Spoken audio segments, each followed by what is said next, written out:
Hello, warriors. Welcome to the You Movement. I am B.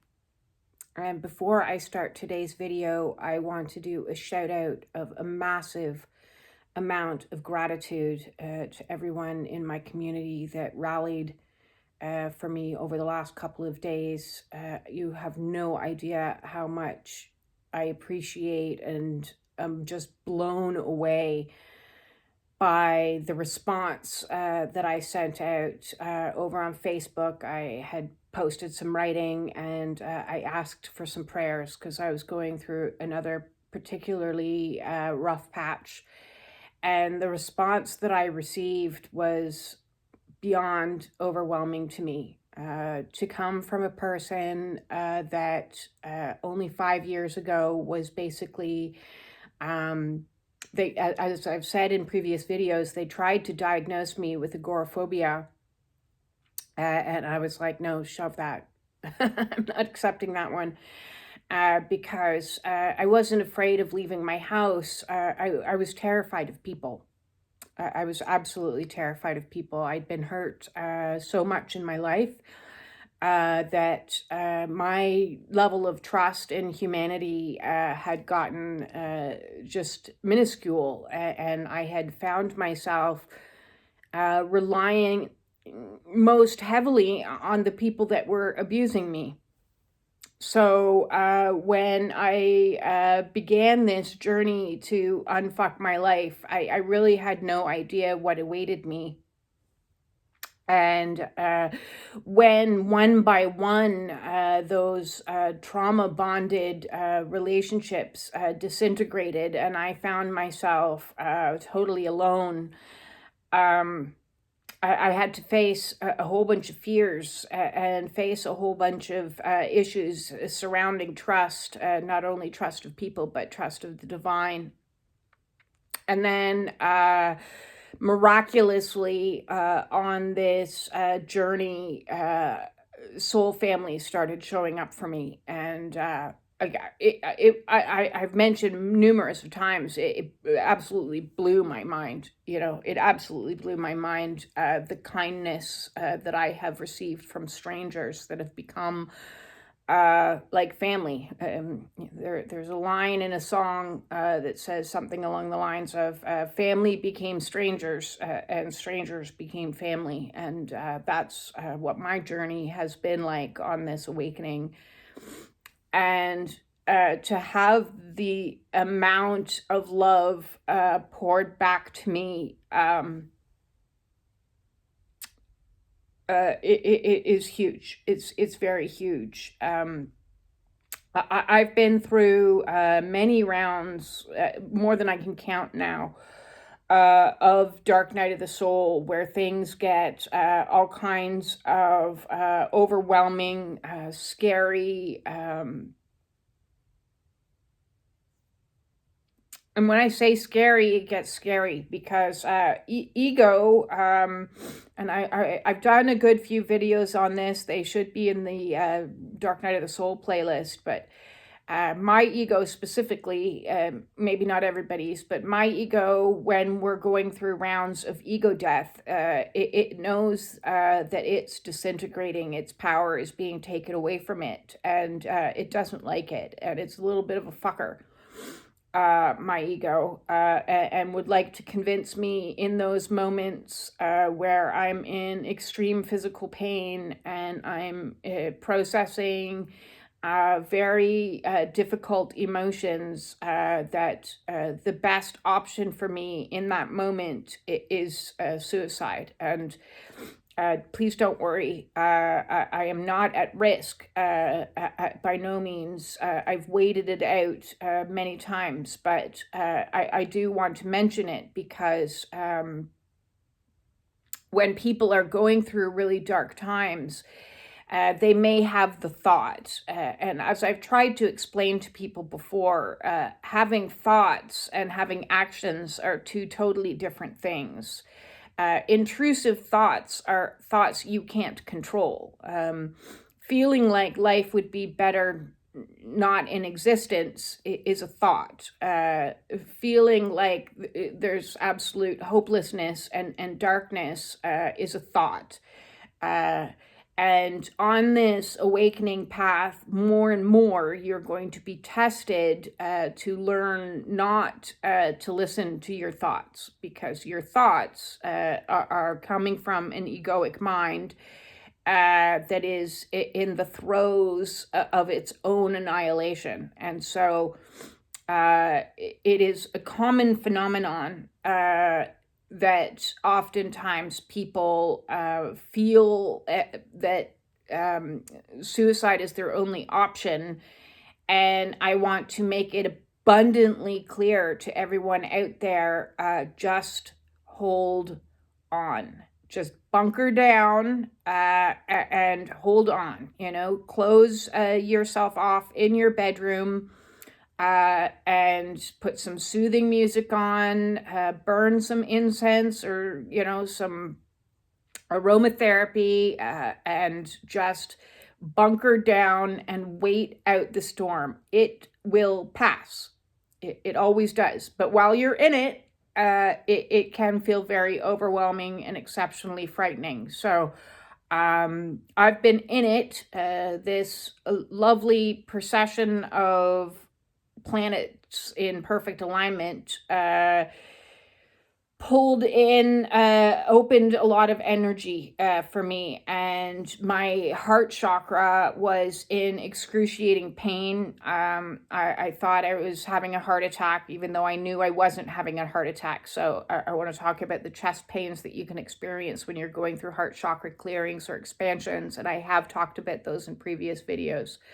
Because the pain is intense. It is very intense. I'm not worried about it anymore because when it first started happening, I did go to the hospital twice. And I was given all the tests and x-rays, and they're like, your heart is fine. There's nothing wrong with you. So do be aware that panic, as well as heart chakra expansions, and no doctor or nurse, if you say, I think I'm having a heart chakra expansion, they're going to be like, okay, we're going to put you over in this ward over here. So, a lot of spiritual concepts are not known in a medical setting.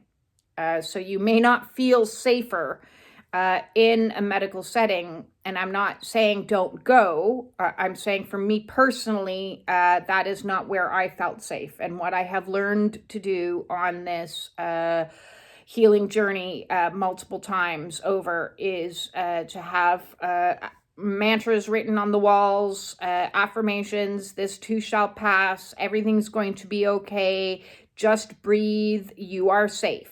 You are safe. You are safe here now. You are safe in your body. Wiggle your toes. Get into your feet. You're safe in your body. You are safe in your body.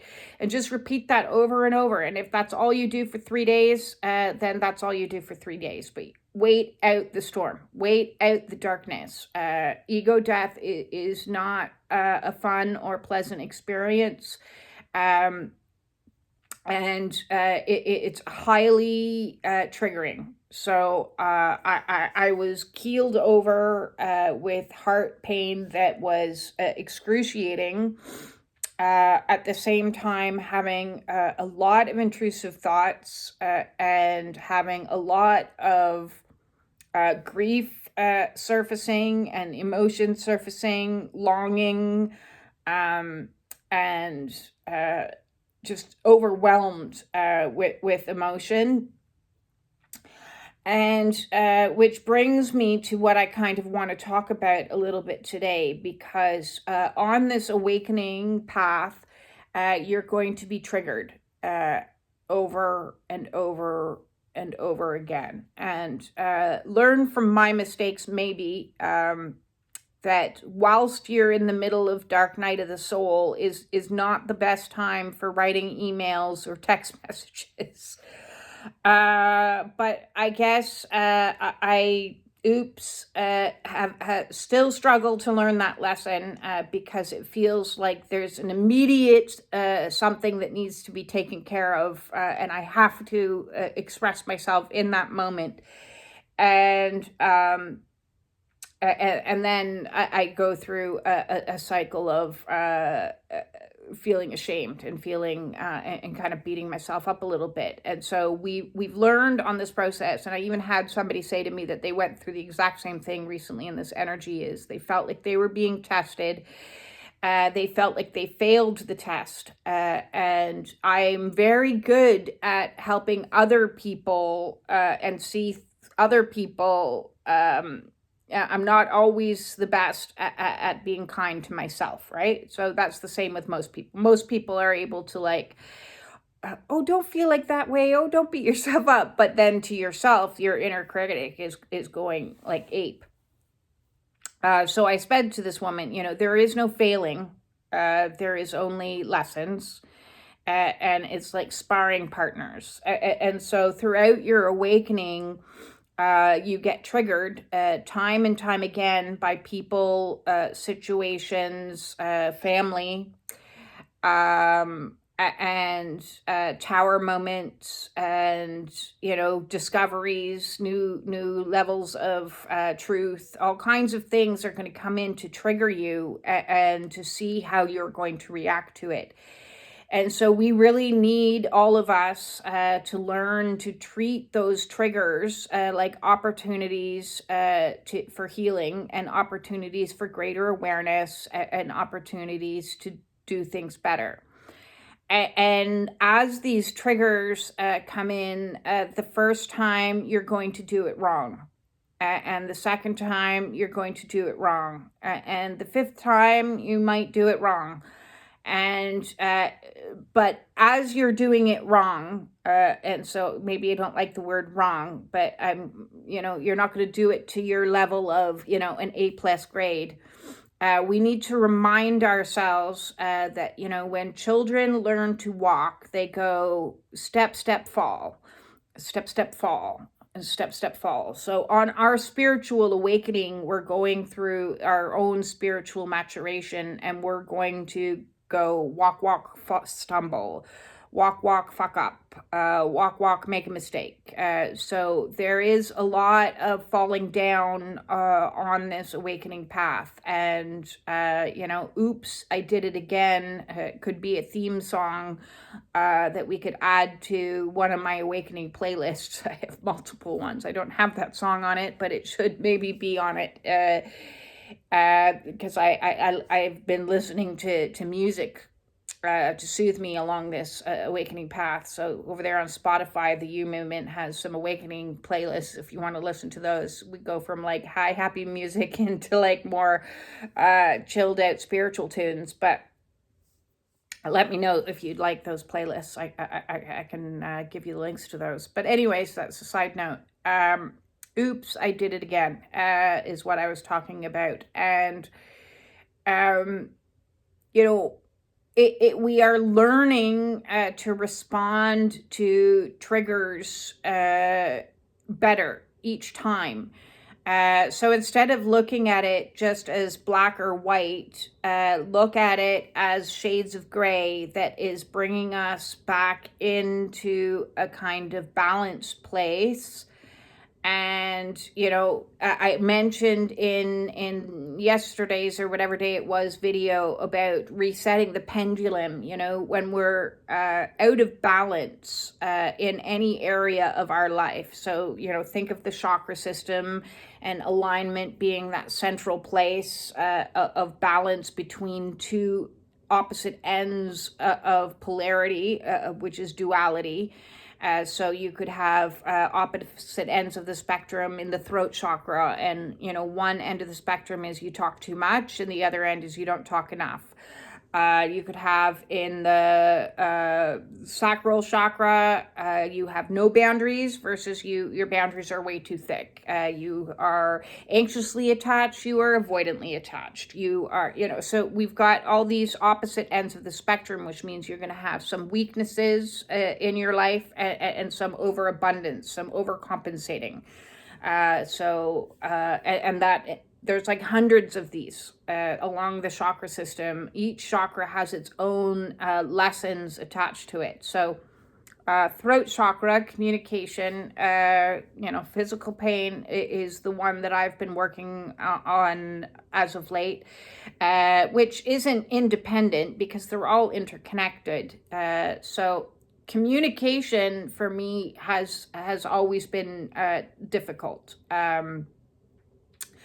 Because I spent my life repressing a lot of my truth and people pleasing and pretending everything was hunky-dory and everything was a-okay and being positive vibes only, and putting on a happy face, grinning and bearing it, all of these types of phrases, and not speaking my truth. And when I did try to speak to certain people that were the main people in my life, which were narcissistic individuals, it was like I would have to prepare an essay to justify and defend my stance of trying to prove why this need of mine should be met. So I'd have a need, and then I'd be like, okay, I'm going to just throw one here randomly out there. I need to have the house clean. And I explain, well, one, it's a safety hazard if there's things on the floor. It's a trip hazard if anybody needs to go. And two, my emotional state of being is a lot more comfortable if the environment is clean. And three, so literally I would have an essay format of explaining why a need should be met. And if it got to the point where I was at that stage where I'm like expressing myself to that extent, it was almost like I'm trying to convince them to listen to me, to hear me, to think that my needs were important, which ultimately they weren't important. That's why, because what I've learned is when people actually give a crap about your needs, is you don't need to present an entire essay. You need to be clear, you need to be concise, and you need to be assertive. I actually just pulled a card today talking about being assertive. And I would not have been overly assertive, although I always tried and aspired to that. I would have been much more passive, or then lost I need this done, because then when nobody listens to you for so long, you lose it. So that pendulum would swung from not saying enough to saying too much, to not saying enough to saying too much, and not being able to express myself clearly with just absolute directiveness, learning to say no was very challenging. I can remember the first time that I spoke up and said that my ex wasn't allowed to speak to me like that anymore, like everyone in the whole household, because it was just short and to the point. You're not allowed to speak to me like that anymore. And everybody was like, what just happened? Who are you? So this process of this pendulum swinging, and doesn't necessarily mean what you're dealing with is communication. Maybe you're dealing with boundaries. Maybe you're dealing with feeling valued. And to me, communication ties into value, because it's like, I have to prove that my needs are valuable. I have to prove that I am valuable. I'm worth listening to. And so there's multiple things going on at the same time. And so I was very triggered. My heart chakra is going through the expansion. I'm in an overly emotional state. And then, of course, the universe goes, okay, now we're going to test you again. And so communication came in from an individual that I find very triggering, that I have to deal with quite frequently, or not that frequently, but now and again. And that set in motion my panic to start getting up and start worrying about the legal situation. And then I'm like, I need to write these lawyers an email, and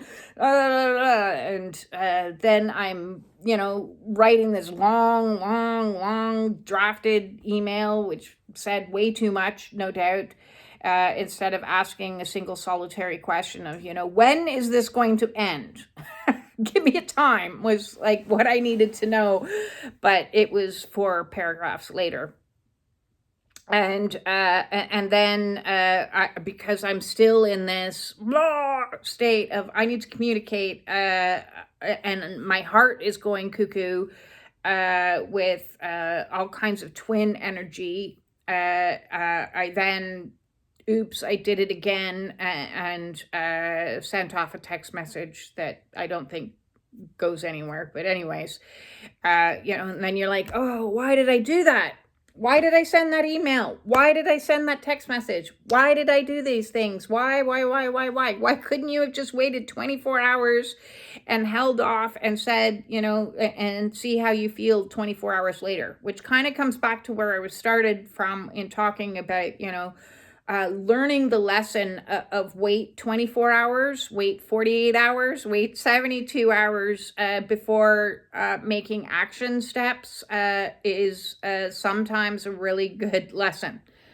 One I struggle with in that waiting, because in that moment it feels like, no, I have to tell them how I feel. I have to say what I want to say, and that in itself, when you start to break it down and pull it apart, you have to start, it's like a deep dive of an investigation of, why do I feel the need to express all of these things when, you don't feel heard? What does it feel like to not feel heard? And start asking yourself a lot of shadow work type of questions, and really going into the muck to unfuck, to see, so that you can, the next time it comes along, and there will be a next time, my legal battle isn't over. My heart space, I'm sure, will go through more expansions, and I'll at some point on some full moon feel the impulse to send another text message, or we need to ask ourselves in those moments, what am I hoping to get out of this? What are my expectations of getting out of this? And can I wait 24 hours? Can I wait 48 hours? Because the dealing with the aftermath, I think, is also part of the lesson, which is the dealing with the shame. And shame is not an energy I've talked a lot about on this awakening. I've talked about fear and anxiety and all of these other things. But for me, being triggered into some sort of action, responsiveness, reaction, usually has a follow-up of a tail end spin of embarrassment and shame. And that comes from my background of being severely ridiculed.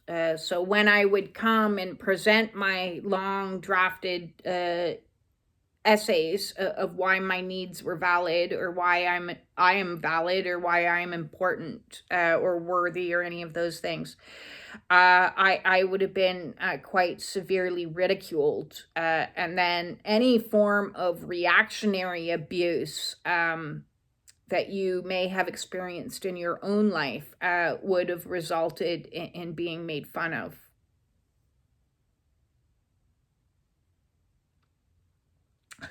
So this is bringing up for me a lot of shame or embarrassment that is not an energy that I enjoy. And it's the birthplace in a lot of ways of controlling behavior, of trying to control yourself and keep everything tightly in, and perfectionistic attitudes of always trying to present yourself as high vibes only, as a perfect person, as I've got all my shit together and everything's fine. And we put down our humanness, and humanness is ugly sometimes, and humanness is wet and it's messy, and it is uncomfortable, and you don't always look on top of your game. And this twin flame journey is all about humbling you down to size and ripping out all your misbeliefs about self. It just keeps triggering and triggering and triggering you in so many ways. But I'm exceptionally grateful for it at the same time. I just did some writing over there on Facebook because, of all the horrible experiences that come with awakening, there's all these blessings, I've said, which also where I started from, this blessings of soul family, showing up for me in my messy, in my darkness, in my shame, because there is a shame associated with I don't have my shit together right now. I'm not doing well. I'm struggling. I'm missing this person.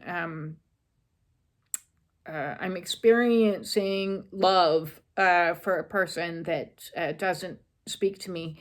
And that brings its own bundles of shame. So it was just like a shame clusterfuck of feeling overwhelmed in it. And it's important to know that when you're dealing with an emotion, they're often interlinked with many. It's, as I said, it's a cluster of just gunk. It's like a fur ball. It's like we're coughing up fur balls of just all this interlinked crap of shame, of communication, of longing, of mess all together. So this planetary alignment for me has been coughing up some ugly fur balls that I don't like and have a lot of shame around. Now, I don't know why necessarily I have a lot of shame when it comes to love. And probably because I spent my life loving people that didn't know how to love me back, and either abandoned me or abused me. And so for me, that was one of those things I wanted to keep contained, tightly locked in. And yeah, no, all's fine here. And I think there's nothing more humbling than love, because it's nothing you can control.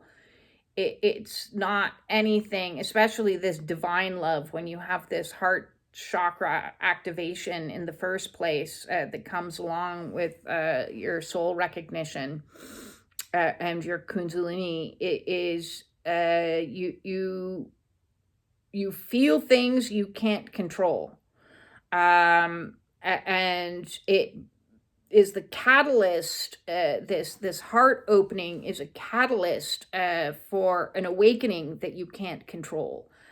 And the emotions that are released, these fur balls and these triggers and everything that comes with this crazy journey, you have zero control over it.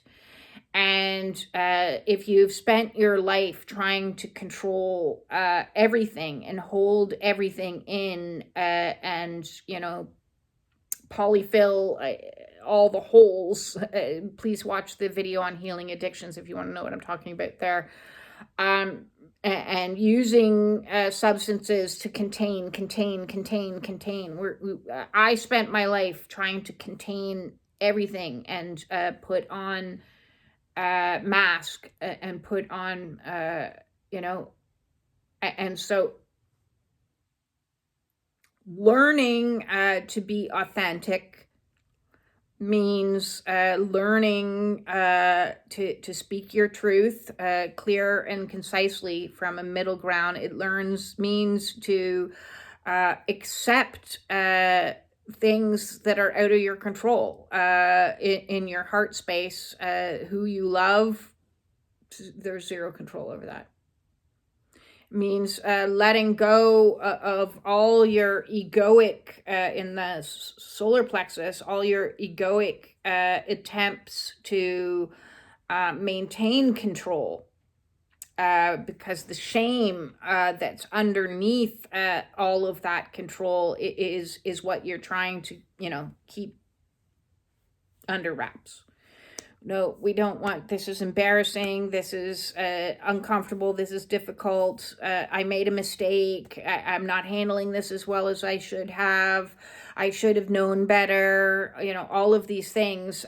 Ego gets in and uses those as means to control. So what we're learning in letting go of control and accepting what is, and when what is ugly, messy, snotty, dirty, painful,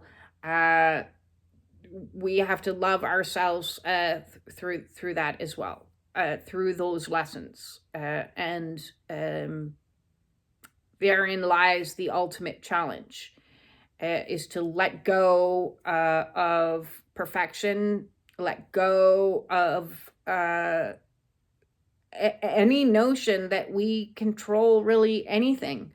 Everything is coming in on this journey to help facilitate us clearing out all of those nonsensical programs and beliefs that we are not worthy because we are imperfect, because we are messy, because we make mistakes, because we have shame, because we love, because we are lying in a ball, because whatever it is that is, we need to understand that is what it is to be human.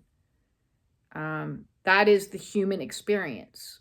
So we were sent down here as a soul, and God said, go know thyself, and go learn what it is to feel human, to be human, so you can spiritually mature yourself through this process. So it's kind of like a video game, and you need to pass all these levels, and you're going to get stuck on certain bosses. You learn the moves and you get the weaponry, and then you need to kill the big boss, and you're like, oops, I didn't do it that right perfectly that time. I didn't level up this time. And then you do it again, and then you do it again, and then you do it again. So triggers are going to keep coming in, and we're going to, oops, I did it again, as we are bringing each energy that is in a polarity back into alignment with ourselves. So we're not like Jenga and all our parts are sticking out in different directions. We're all in harmony and loving ourselves, the shadow, the light, the oops, the mistakes, the over communication, the under communication, the running away from situations, the whatever it is. Human experience is making mistakes. You can't avoid it. There is no way you can get through this without making mistakes. So we as a society need to love ourselves in our mistakes so that we can be more forgiving to others in their mistakes. And as a society, stop pretending, stop the pretense that everything is perfect. nothing really is perfect if it's a pretense. Perfection is authenticity, and authenticity is imperfect. So with that all said, thank you very, very much for supporting me through my own messy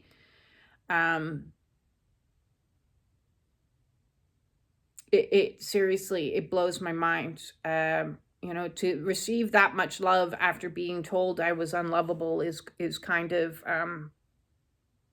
it's still something I struggle to integrate fully, and just it's mind blowing. It's mind blowing. So thank you, and thank you, all of you out there. If you are struggling and you would like to book a one-on-one with me, the way to do that is send me off an email to justbebeing@gmail.com. All my services are by donation, and I would love to speak with you about some of the challenges that you're facing. And maybe I can share and impart some of my intuitive knowing as well as my education and experience to help facilitate you to have the strategies and tools that you need to be able to transition through the dark phases. I'd love to reach out my hand to you in the dark, so that if you are feeling like ego is trying to lie to you and tell you that you should make permanent decisions for temporary problems. And listen, I understand shame feels pretty horrid. So it does. It's one of the worst emotions out there, but it too will pass. It too will pass. So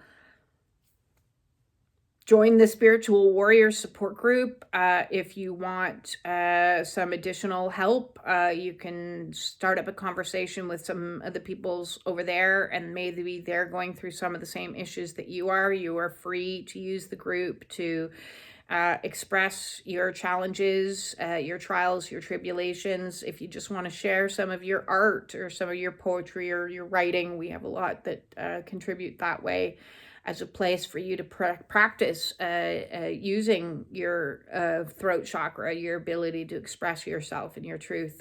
Please don't advertise your services over there. It's not for that. It's for people. It's for support.